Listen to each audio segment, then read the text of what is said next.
bersama Gerbang Kehidupan 92. Kami doakan semoga teman-teman selalu diberikan kemudahan di dalam menjalani hari-harinya. Ingat, tak jenuh-jenuh, kami selalu berpesan kepada kawan-kawan agar setiap tayangan yang kami tayangkan bisa dijadikan sebuah pelajaran semata. Karena itu, pandanglah bahwa kisah ini adalah kisah yang penuh dengan pesan moral, sehingga kami selalu menyamarkan nama-nama yang ada untuk menjaga privasi daripada pemilik kisah. Tanpa berlama-lama, kita mulai cerita. Telah hidup sepasang suami istri di sebuah kampung yang jauh dari keramaian, yang konon sudah 10 tahun menikah, namun belum saja dikaruniai seorang anak. Walau demikian, pasangan itu tak pernah menyerah dan selalu positive thinking bahwa kelak mereka pasti akan punya keturunan. Berbagai cara dan ikhtiar ia lakukan untuk mewujudkan mimpi mereka agar mereka dikaruniai seorang anak. Pengorbanan harta dan perasaan yang mereka lakukan selama ini sungguh luar biasa. Setiap saran dan masukan yang diberi tentangnya selalu ia laksanakan dengan baik, berharap ia akan bisa menghadirkan seorang bayi di tengah sepinya pasangan itu. Belum lagi dirinya harus bolak-balik berkonsultasi ke beberapa dokter kandungan yang terkenal di tempatnya. Semua itu ia lakukan hanya karena ingin punya keturunan. Sejauh perjuangan mereka, barulah sang pasangan tahu bahwa penyebab semua itu karena sang istri divonis mandul dan sulit mempunyai keturunan atau bahkan tidak bisa. Tapi salut, respon sang suami tak pernah mengeluarkan kata-kata menyerah untuk selalu berusaha. Begitulah selayang pandang tentang mereka, sepasang suami istri itu berjuang untuk hadirnya seorang bayi di tengah mereka. Sebut saja mereka bernama Pak Salim dan Bu Darmi. Beberapa tahun kemudian, usia pernikahan mereka semakin menua. Sampailah pada titik pasrah. Bu Darmi harus merelakan Pak Salim dengan menyuruh mencari pasangan yang lain yang bisa memberikan sanak keturunan bagi Pak Salim. Dengan bahasa sopan dan pasrahnya, Bu Darmi berkata pada Pak Salim, "Pak, setelah sekian lama aku renungi, ternyata tak ada jalan lain selain Bapak menikah dengan wanita lain." Serunya pasrah. Maka Pak Salim merespon hanya dengan diam, karena tak tega menduakan cinta Bu Darmi yang selama ini sungguh tulus padanya. Beberapa lama kemudian, Bu Darmi tak henti-hentinya menyuruh Pak Salim mencari yang lain. Hingga akhirnya, melalui pertimbangan yang matang dan pemikiran yang lama, tentunya membuat Pak Salim memutuskan untuk mencari wanita lain. Tak berlangsung lama pencariannya, ia menemukan seorang gadis desa bernama Maria. Maria adalah seorang gadis desa yang begitu cantik. Hidungnya yang mancung, matanya yang beloh, dan bibirnya yang seksi, yang membuat Pak Salim akhirnya tertarik. Waktu silih berganti, Pak Salim dengan jujur menceritakan keadaannya pada Maria, si gadis desa itu. Setelah ia disuruh mencari wanita lain oleh Bu Darmi.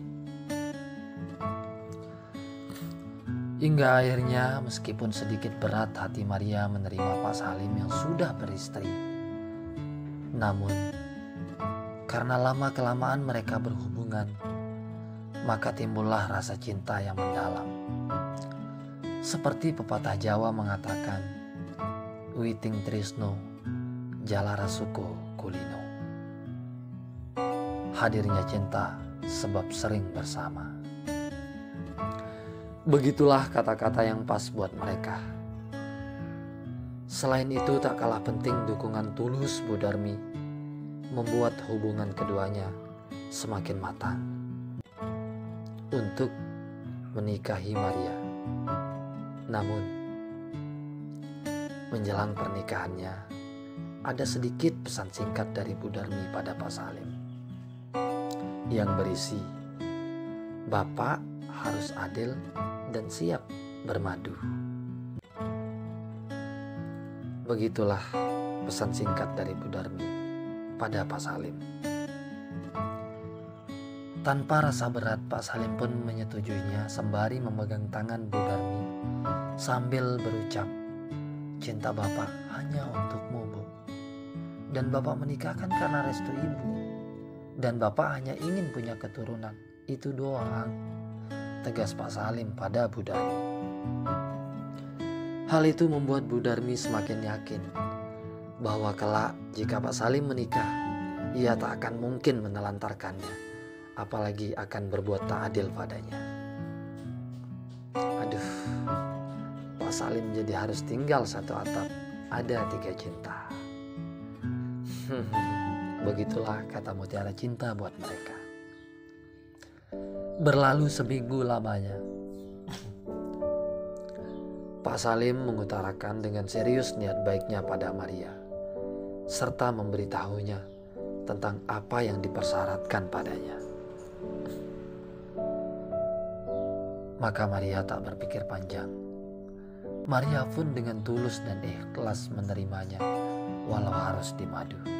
Karena Maria tertarik pada Pak Salim dengan kekayaannya dan ketampanan Pak Salim yang membuat Maria seketika itu pun tertarik padanya walaupun status Pak Salim sudah beristri. Singkat cerita, Bu Darmi merasakan suasana yang biasa-biasa saja karena dirinya lah Pak Salim mengambil tindakan untuk harus menikah dengan Maria. Sejujurnya Bu Darmi sangat cantik, persis seperti keturunan Arab. Dia mancung, hidungnya melong, alisnya seperti semut yang berjajar, kulitnya putih. Ya begitulah sekilas tentang Bu Darmi. Namun hanya satu masalah itu, karena ia tak bisa memberikan Pak Salim keturunan, akhirnya Bu Darmi menyuruh Pak Salim untuk mencari wanita lain. Singkat cerita, berlangsunglah pernikahan Pak Salim dengan Maria, istri mudanya. Dengan dukungan Bu Darmi, maka acara itu berlangsung mewah dan berakhir sempurna. Sejak itulah mereka bertiga tinggal satu rumah, namun beda ruang tidur. Beberapa lama kemudian, Pak Salim tak disangka ia lebih sering bersama Mariam, istri mudanya. Bahkan hampir 5 malam dalam satu minggunya, ia selalu menemani Maria. Hal itu membuat hati Bu Darmi mulai kecewa dan menggiringnya berpikir negatif tentang Pak Salim yang memang terlihat jelas mengingkari janji sucinya yang ia sanggupi sebelum menikahi Maria. Beberapa lama kemudian Bu Darmi mulai tersingkir di hati Pak Salim karena Maria yang selalu memberinya suasana berbeda, yang membuatnya lupa diri akan janji yang pernah ia utarakan pada Bu Darmi semasa sebelum menikahi Maria. Beberapa lama kemudian, Bu Darmi pun semakin diterlantarkan dan kurang diurus. Semua itu terlihat jelas saat Bu Darmi ingin keluar pun Pak Salim menyuruhnya untuk menggunakan ojek. Hal itu tak sekali dua kali ia lakukan Pak Salim pada Bu Darmi. Hingga akhirnya Bu Darmi sering meminta bantuan pada tetangganya bernama Revan saat ia ingin bepergian. Revan pun yang dimintai bantuan sama Bu Darmi cepat-cepat sanggup, karena secara ia sudah dari dulu tertarik pada Bu Darmi. Namun karena statusnya, Revan jadi harus menjaga diri. Sejak itulah Bu Darmi lebih sering curhat pada Revan tentang keluh kesahnya, hingga keduanya bisa saling memahami dan diam-diam ada hubungan tersembunyi. Tibalah pada puncak cerita ini, saat dimana Bu Darmi yang sudah jarang diberi nafkah batin oleh Pak Salim, tanpa sengaja Bu Darmi yang tengah kesepian terbangun dan melamun di malam itu. Akhirnya terdengarlah suara mesra Pak Salim dengan istri mudanya itu. Sebagai manusia, Bu Darmi pun mulai gelisah dan terasa bagai sampah. Hingga akhirnya ia memberanikan diri untuk menelpon Revan malam itu juga dan memintanya untuk mendatangi malam itu. Lalu apa yang terjadi kemudian? Ternyata benar. Beberapa saat kemudian Revan yang sudah lama tertarik pada Bu Darmi langsung mendatanginya. Maka terdengarlah suara ketukan dari arah jendela Bu Darmi. Terdengar jelas dan akhirnya Bu Darmi pun membukakannya. Ternyata di sana Revan sudah tiba. Maka dengan kesalnya Bu Darmi akhirnya memberanikan diri untuk menyuruh Revan masuk hingga mereka rela. Namun tak berlangsung lama, Pak Salim yang baru saja usai dengan istri mudanya tiba-tiba masuk di kamar Bu Darmi untuk mencari sesuatu. Namun yang ditemukan adalah hal tak wajar. Kagetlah Bu Darmi dan Revan, dan Pak Salim pun super kaget, berdiri tercengang sampai akhirnya terjatuh karena kagetnya. Sampai di sini kisah Bu Darmi dan Pak Salim serta istri mudanya Maria. Semoga kisah ini menjadi pelajaran buat kita.